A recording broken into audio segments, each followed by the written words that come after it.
করার আগে সেনাবাহিনীকে আগে দোষ দিয়েন না। সেনাবাহিনী আগে তাকে কোনো প্রকার আমরা অ্যাকশনে যেতে চাই না। দর্শক স্বাগত জানাচ্ছিলাম মিডিয়ার কাছ থেকে। দেখছিলেন যে এই মুহূর্তে জুলাই মঞ্চের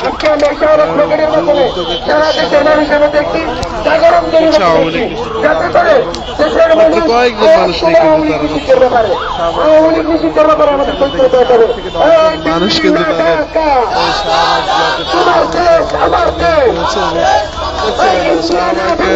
চত্বরের ঠিক মাঝখানে এই শাহবাগ ব্লকেট কর্মসূচি শাহবাগের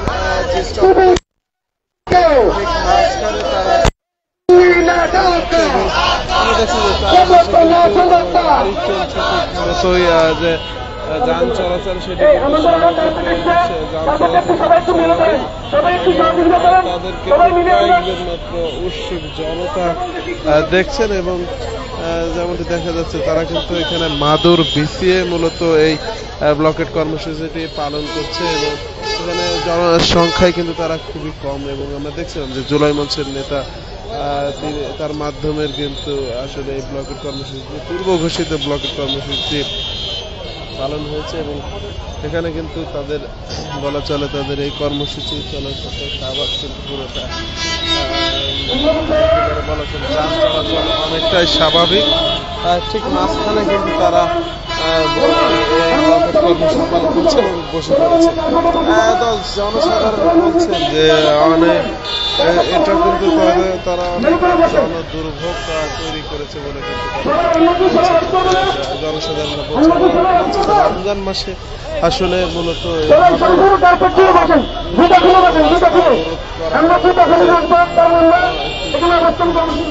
অন্য দৃষ্টিতে অনেকে দেখছে রমজান মাসে রাস্তা বলা চলে মাদুর বিষয়ে আপনি দেখছেন যে মাদুর বিষয়ে আসলে এখানে বসে পড়েছে। আওয়ামী লীগ নিষিদ্ধের দাবিতে নানা ধরনের স্লোগান তারা দিয়ে যাচ্ছেন। দেখছেন এখানে কিন্তু 10 থেকে 12 জন মানুষ মূলত এখানে তারা বসে পড়েছে এবং এই মুহূর্তে রমজানকে ঘিরে তথা সামনে ঈদকে ঘিরে কিন্তু ঢাকা শহরে যান চলাচল স্বাভাবিক করার জন্য বিএনপি নানা ধরনের উদ্যোগ গ্রহণ করছে, কিন্তু ঠিক এই জায়গায় এসে কিন্তু তারা ব্যর্থ। বলা চলে যে রাস্তার মাঝখানে বসায় কিন্তু ঢাকা বিশ্ববিদ্যালয়গামী রোড সেটিও কিন্তু যান চলাচল অনেকটা স্বাভাবিক, কিন্তু মাঝখানে তাদের বসার কারণে দুই ধারের যে গাড়ি চলাচল সেটি কিন্তু কিছুটা হয়েছে এবং দুধারের গাড়ি চলাচল বিঘ্নিত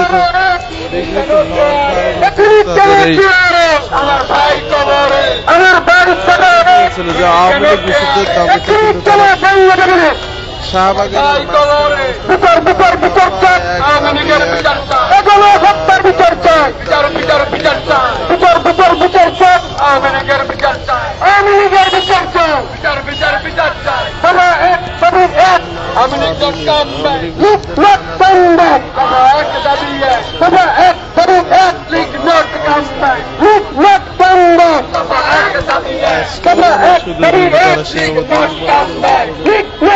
সমর্থন কিন্তু যথেষ্ট কমই বলা চলে যে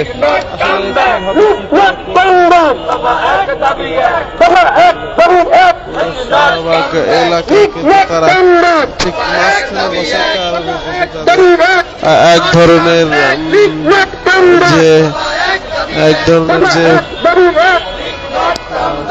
জনভোগান্তিও কিন্তু বলা চলে যে এক ধরনের জনভোগান্তি সৃষ্টি হয়েছে তাদের জন্য।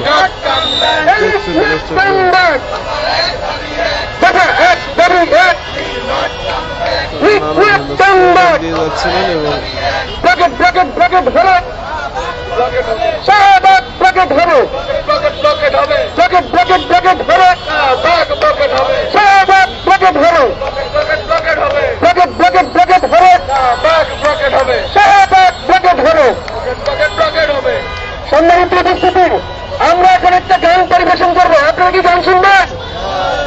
আপনারা কি গান শুনবেন? আমরা 2024 সালে শহীদ হয়েছে। আমরা যারা শহীদ হয়েছে তাদের স্মরণে আমরা মৃত্যুর তাদের এই কর্মসূচিকে ঘিরে কিন্তু পুলিশেরও বাড়তি কোনো নজরদারি নাই বা পুলিশের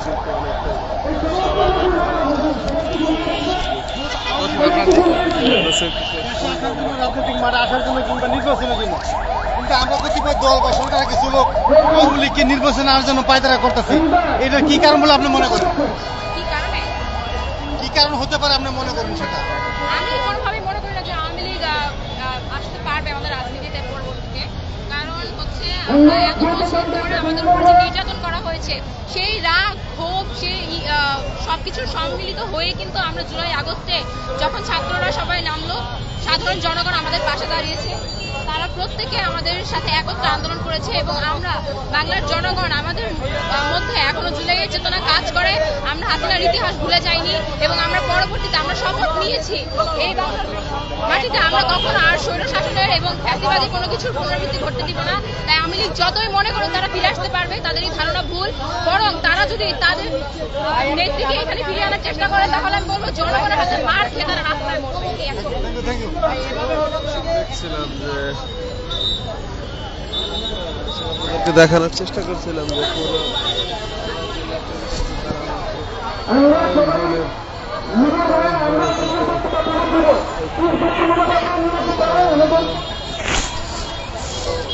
মাত্র কয়েকজনের কিন্তু একটি বৈঠক এবং বলা চলে যে তাদের এই বৈঠককে ঘিরে বাড়তি পুলিশের কোনো নিরাপত্তাও কিন্তু এখানে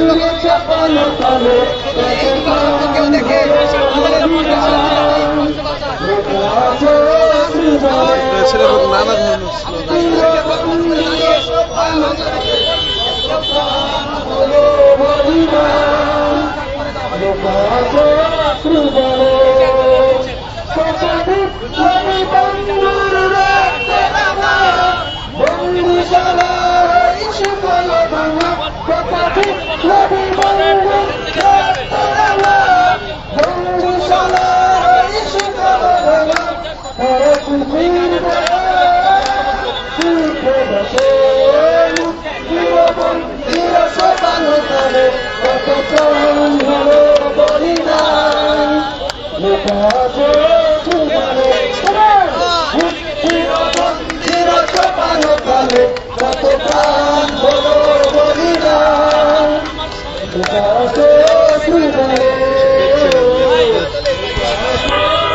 এই অবস্থান কর্মসূচিকে ঘিরে কিন্তু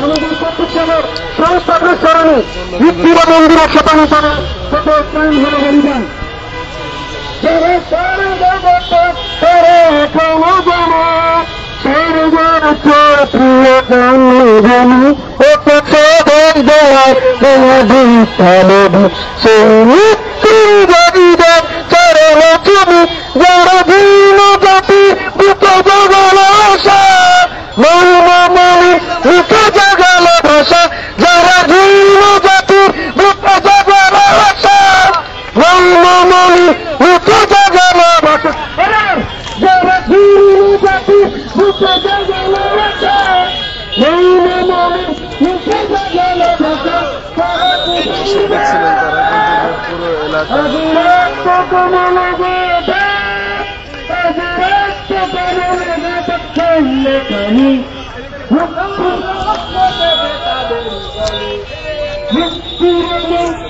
তাদের এই কথাটা আগে কেন বলেন? আমাদেরকে কেন এই কথাটা আগে বলেছে? সে এখন কেন এই কথাটা বলতেছে? এটা তো তার থেকে আমরা আশা করি না। সে যদি সত্যি এরকম মানতো বা বুঝতো অবশ্যই সেই কথাটা আমাদের পাশ করতো। সে কেন করে? এটাই আমাদের মতামত। তাহলে কি মানে আমরা সেনাবাহিনীকে বিশ্বাস করার মতো? অবশ্যই ভাই, আপনারা আগে সেনাবাহিনীকে আগে দোষ দিয়েন না। সেনাবাহিনী আগে তাকে কোনো প্রকার আমরা অ্যাকশনে যেতে চাই না। আগে আওয়ামী লীগকে নিষিদ্ধ করেন, তারপরে সেনাবাহিনী দেখবেন। কারণ সেনাবাহিনী এটার সাথে হাত আমি মনে করি এখন নেওয়া উচিত না, কারণ আমরা ওইভাবে এখন প্রুফ পাইনি।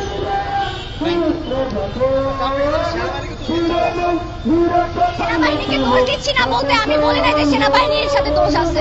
আমি বলেছি যে সেনাবাহিনীকে আমরা এখন চাই না কোনোভাবে কিছু বলতে। আমরা সাথে এতটুকুই বলি, আগে আওয়ামী লীগকে নিষিদ্ধ করেন, তারপরে সেনাবাহিনীকে নিষিদ্ধ করতে আইছে।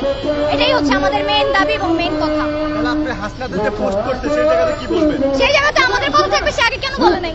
সে কেন আগে ফাঁস করে নাই? সে আমাদেরকে কেন আগে এই কথাটা বলে আমাদেরকে সতর্ক করে নাই? সেটা তাদের ফল্ট, আমাদের তো না। হাসনাত আব্দুল্লাহ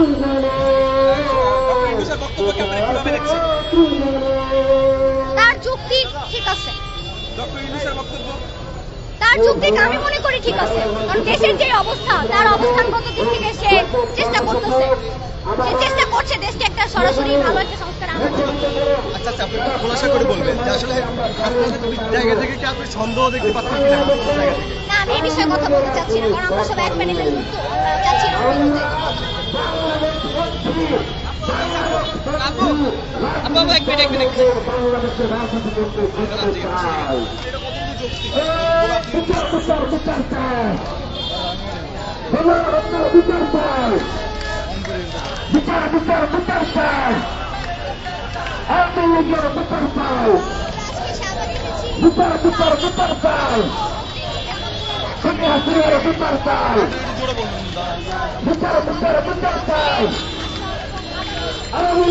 দেখছিলেন যে তাদের কিন্তু ব্লকেটের কারণে এখানে কেউ ঠিক মতো সংবাদ দিতে পারতেছে না। সংবাদ ভাই আমি এটা বলা নাই ভাই,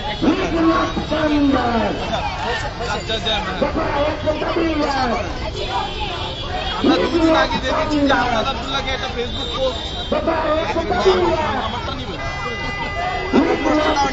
আচ্ছা আমরা দেখেছি যে দুদিন আগে হাসনাত আব্দুল্লাহ ফেসবুকে একটা পোস্ট করে, যার পরিপ্রেক্ষিতে স্পষ্ট করে বলছে যে আওয়ামী লীগকে কামব্যাক করানোর জন্য কিন্তু সেনাবাহিনীর একটা ইন্ধন আছে। আমি বাংলাদেশের সেনাবাহিনী, গর্বিত সেনাবাহিনীকে আমি শ্রদ্ধা করি, সম্মান করি, যেহেতু এরা বাংলাদেশের সার্বভৌমত্ব নিয়ে কাজ করে, বাংলাদেশের সার্বভৌমত্ব রক্ষা করার জন্য কাজ করে, এই জন্য তাকে আমরা সম্মান করি। কিন্তু বাংলাদেশের মানুষ এই ওয়াকার সাহেবকে আপনার শেখ হাসিনার মদতপুষ্ট, শেখ হাসিনার কাছের মানুষ মনে করছে।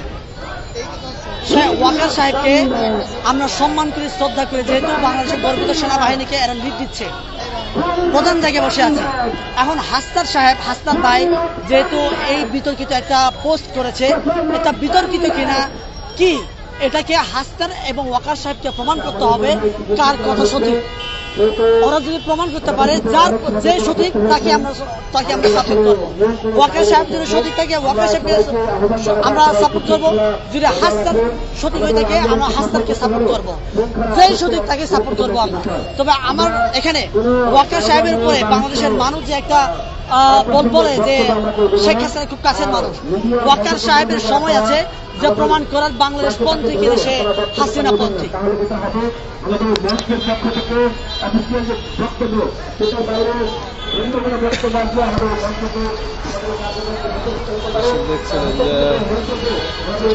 এখনই কিন্তু তাদের বিক্ষোভ কর্মসূচি কিন্তু চলমান। আপনারা দেখছিলেন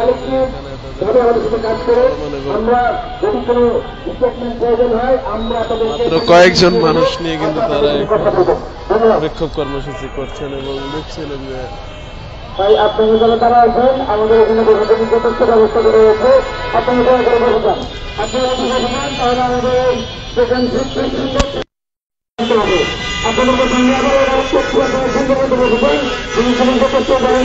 সঙ্গে যারা আওয়ামী লীগের বিচার চান তারা বসে পড়ুন, যারা আওয়ামী লীগের বিচার চান তারা বসে পড়ুন, যারা 2000 ছাত্র জনতার রক্তের প্রতিদান দিতে চান তারা বসে পড়ুন।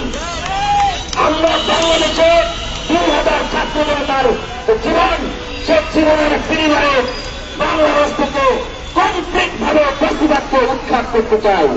যারা বাংলাদেশে বেশিরভাগকে আর ফেরত চান না তারা বসে পড়ুন। আমরা দেখেছি